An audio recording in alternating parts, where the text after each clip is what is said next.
उद्धव ठाकरे साहेब जेव्हा मुख्यमंत्री होते महाराष्ट्राचे 2019 मध्ये जेव्हा त्यांचं सरकार आलं, त्यावेळी त्यांनी जी कर्जमुक्तीची घोषणा केली होती ती एकदम प्रभावी होती, प्रभावशाली होती आणि आत्ताचं जे फसवणीस सरकार आहे, फडणवीस सरकार, शिंदे सरकार आहे, तर त्यांनी ज्या अटी शर्ती लावून ज्या शेतकऱ्यांना लुटायची कामं केलेली आहेत ना, तर ते खूपच हुकुमशाही आणि मोगलाई सारखं त्यांचं हे धोरण दिसतं आपल्याला.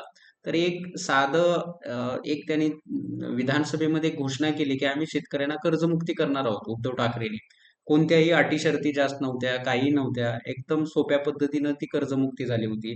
तर आपण एक मतदार म्हणून किंवा मराठी माणूस म्हणून, महाराष्ट्रातला रहिवासी म्हणून, एक शेतकरी म्हणून जेव्हा आपण विचार करतो ना, त्यावेळी आपल्याला खरं कळतं, की आपण सध्या उद्धव ठाकरे महाराष्ट्राचे मुख्यमंत्री नसण्याचे किती वाईट परिणाम आपल्याला भोगावे लागतायत, हे समजून घेणं गरजेचं आहे. कारण हे ई-व्ही-एम, लाडकी बहीण सारख्या योजना राबवून पैसा ओतून आलेलं हे सरकार आहे.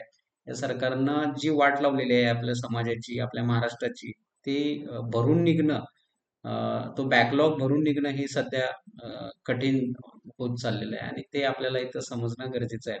तर थेट कर्जाची कर्जमाफी त्यांनी दिली होती. थकीत कर्जाची थेट माफी. लाखो शेतकऱ्यांना सरळ फायदा झाला होता, उद्धव ठाकरेंनी दिला होता आणि शेतकऱ्यांना तात्काळ मदत पण होती.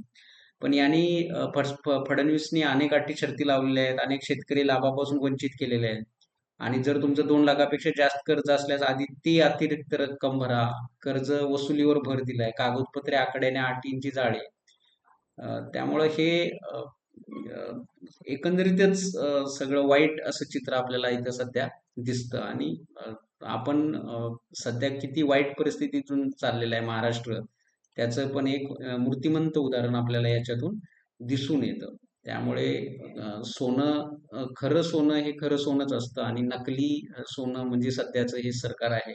इतकंच आपण इथं बोलू शकतो.